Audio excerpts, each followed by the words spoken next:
দল হিসেবে আওয়ামী লীগের বিচারে দ্রুত তদন্ত শুরু হচ্ছে বলে জানিয়েছেন আন্তর্জাতিক অপরাধ ট্রাইব্যুনালের চিফ প্রসিকিউটর তাজুল ইসলাম। এদিকে জুলাই আগস্টের মানবতা বিরোধী অপরাধের মামলায় আওয়ামী লীগ নেতা মাহবুব উল আলম হানিফ সহ 4 জনের বিরুদ্ধে অভিযোগ আমলে নেওয়ার বিষয়ে আগামীকাল আদেশ দেবেন ট্রাইব্যুনাল 2।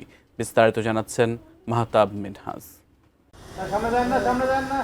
আওয়ামী লীগ সহ 14 দলের মানবতা বিরোধী অপরাধের বিচার চেয়ে আন্তর্জাতিক অপরাধ ট্রাইব্যুনালে গত বছরের 2 অক্টোবর অভিযোগ দায়ের করেন জাতীয়তাবাদী গণতান্ত্রিক আন্দোলনের চেয়ারম্যান ববি হাজ্জাজ।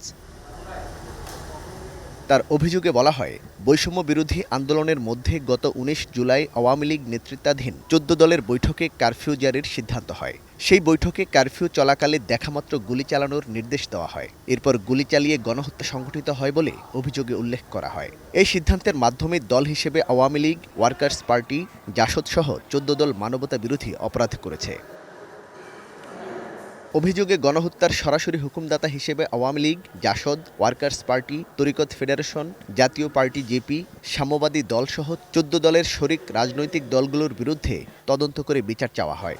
রোজকার সাধারণ খাবার এখন হবে অসাধারণ। প্রাণ স্বাদের মশলা, স্বাদ বাড়ায়, ঘ্রাণ ছড়ায়। এরপর অভিযোগটি ট্রাইব্যুনালের তদন্ত সংস্থায় পাঠায় প্রসিকিউশন। তবে অভিযোগ দাখিলের পর প্রায় 1 বছর পেরিয়ে গেলেও তদন্ত শুরু হয়নি।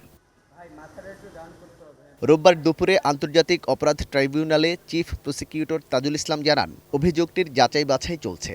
দল হিসাবে আওয়ামী লীগের বিরুদ্ধে অপরাধী সংগঠন হিসাবে তাকে বিচারের মুখোমুখি করার জন্য প্রাথমিক তদন্তের কাজটা আমরা শুরু করতে যাচ্ছি। আমরা এখন গুরুত্ব দিয়ে এটা যাচাই বাছাইয়ের কাজটা করছি। খুব সহসাই আনুষ্ঠানিকভাবে তদন্ত শুরু হবে।